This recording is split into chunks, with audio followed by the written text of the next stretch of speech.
Assalamualaikum warahmatullahi wabarakatuh. Hai teman-teman semua, ketemu lagi ya di channel Putra Pasjam. Seperti biasa, admin selalu menceritakan tentang sejarah, mitos, legenda juga misteri.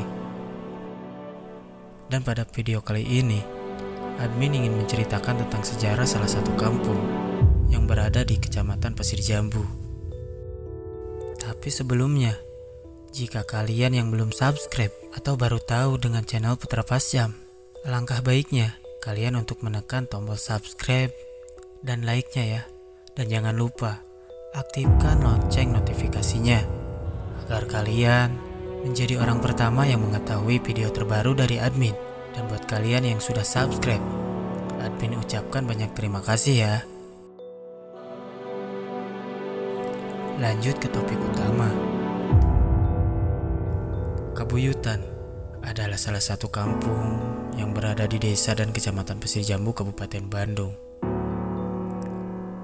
Kabuyutan juga merupakan perbatasan antara desa, yaitu berbatasan dengan desa Cukanggenteng dan desa Cikoneng.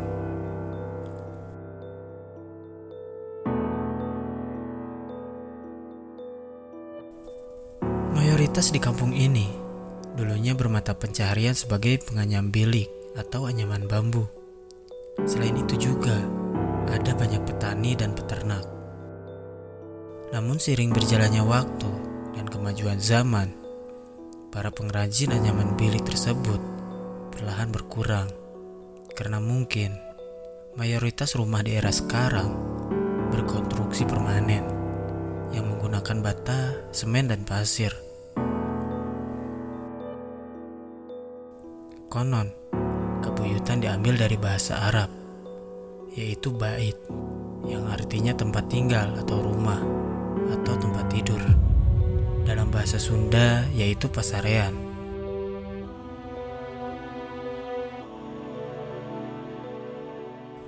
Selain itu, ada sumber lain yang berpendapat, pada zaman Kerajaan Mataram, ada salah seorang dari keturunan Prabu Siliwangi, yaitu buyut beliau, yang datang ke daerah Jawa Barat, tepatnya Bandung Selatan, yang mana tujuannya adalah mendakwahkan agama Islam di daerah Bandung Selatan, dan beliau pun bermukim di sana. Dari situlah tempat itu disebut dengan Pasarean, dan yang bermukim itu beliau adalah salah satu buyut dari Prabu Siliwangi.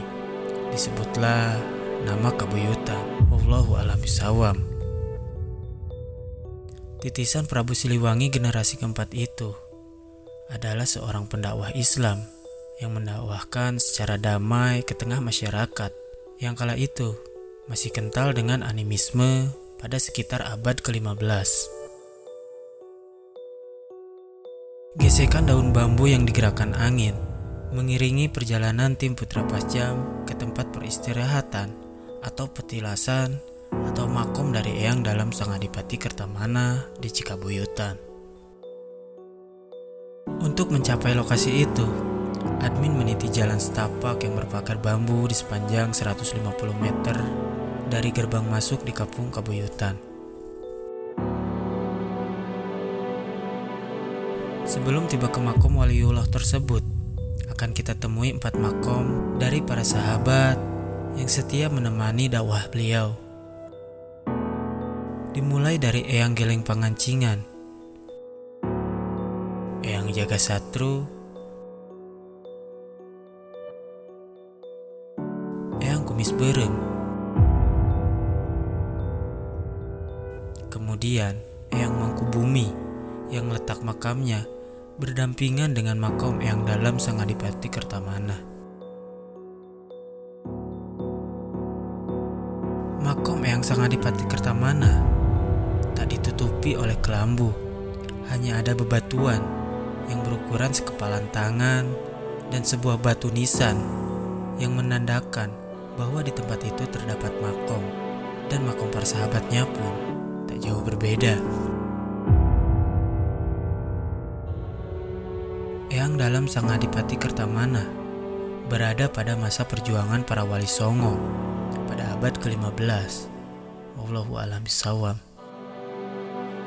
Walaupun beliau berdarah ningrat, beliau tak segan untuk turun langsung dan berbaur dengan masyarakat. Tak hanya ilmu agama saja yang beliau turunkan, leluhur dari Eyang Santoan Kobul itu juga mengajarkan bekal kehidupan.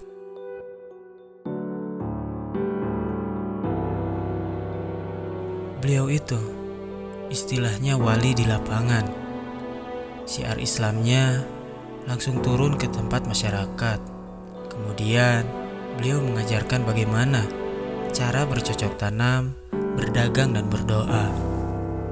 Bahkan beliau, Eyang Sang Adipati Kertamana, tak segan untuk mensiarkan agama Islam kepada para bandit atau penjudi secara damai. Perlahan tapi pasti, perubahan pun mulai tampak, hingga akhirnya mereka bersedia menunaikan ibadah sholat, zakat, dan taat kepada ajaran Islam sesuai dengan sabda Rasulullah. Beliau pun sering dijadikan tempat untuk bertanya dan menjadi pencari solusi jika di tengah masyarakat sedang terjadi suatu perkara. Mungkin berbeda dengan cara dakwah di zaman sekarang. Bila di zaman sekarang pemahaman orang tinggal diluruskan saja, karena sebagian orang sudah mengenal agama Islam, hadis dan Al-Quran.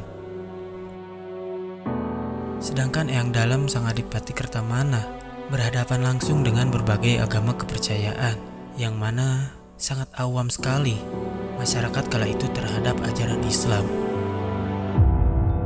Ikhtiarnya dalam menyebarkan agama Islam meluas dari Bandung Selatan hingga ke Bandung Utara dan Cikabuyutanlah sebagai pusat penyebarannya. Napak tilasnya dalam menyebarkan agama Islam kemudian diteruskan oleh anak cucunya. Salah satunya adalah Eyang Santoan Kobul dan Eyang Ibrahim di Kabupaten Bandung Barat.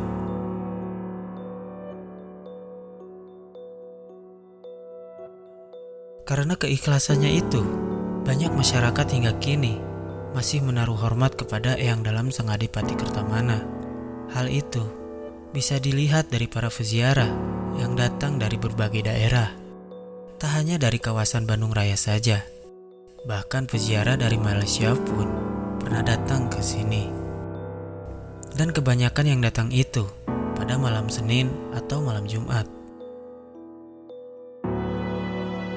Dalam rute menuju makam Eyang, kita akan melewati sebuah jalur yang di kiri kanannya terlihat dua sungai, dan sungai tersebut berketinggian 30 meter.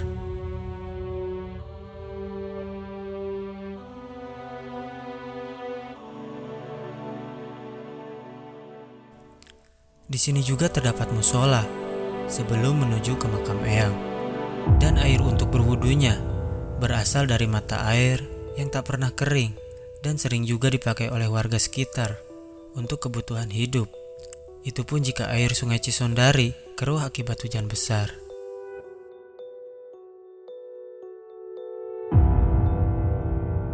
Disarankan bagi para peziarah untuk berwudu terlebih dahulu sebelum memasuki makom, dan dilarang membawa pakarang atau senjata tajam, apapun itu. Selain itu juga dilarang merokok di sekitar makom. Berwudu dahulu bertujuan agar doanya lebih mustajab dan dikabulkan oleh Allah. Larangan untuk merokok karena tidak sopan rasanya dikala orang lain sedang berdoa dan bertawasul ada yang merokok. Ini semata bentuk penghormatan kepada peziarah lain saja.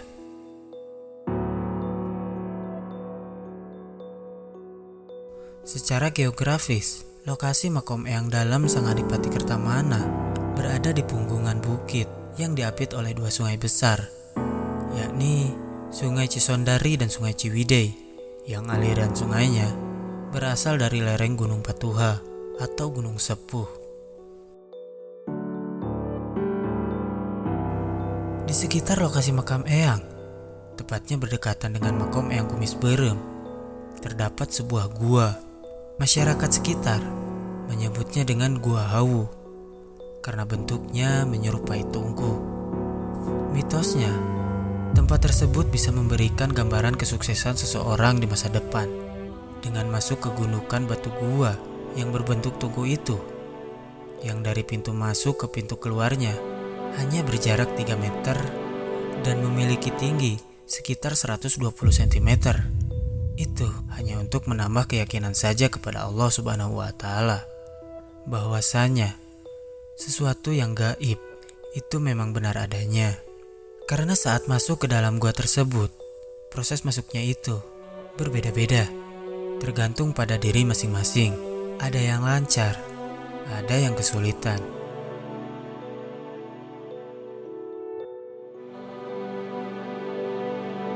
Untuk rute perjalanan, jika kalian berangkat dari Bandung, kalian bisa naik angkutan umum, yaitu berupa elep jurusan Leuwi Panjang Ciwidey atau Soreang Ciwidey. Dan turunlah di Pasir Jambu. Di sana ada penanda dari Dinas Kebudayaan dan Pariwisata yang menunjukkan jarak ke lokasi makam Eyang Sang Adipati Kertamana dan para sahabatnya.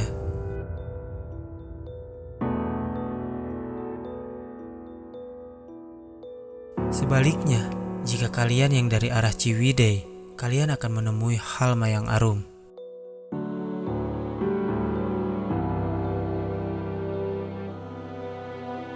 Sekitar 200 meter dari Mayang Arum tersebut, terdapat gapura dan penanda untuk masuk ke wilayah makom tersebut, tepatnya di seberang penampungan susu sapi.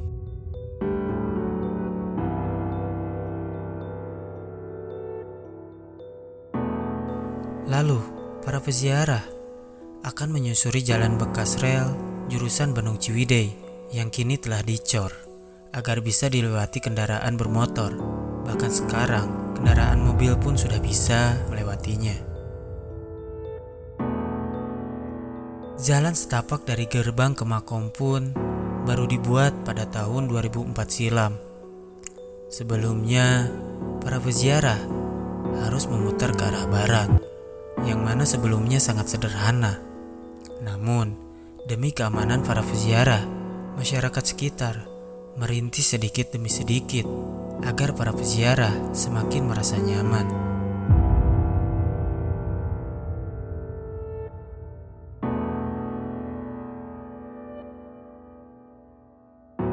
Sekian video dari admin. Jika ada kesalahan atau kekurangan, atau kalian punya pendapat yang berbeda, kalian bisa tuangkan di kolom komentar di bawah ya. Dan jika kalian suka dengan video seperti ini, jangan lupa tekan tombol like dan subscribe-nya ya. Terima kasih semuanya. Assalamualaikum warahmatullahi wabarakatuh.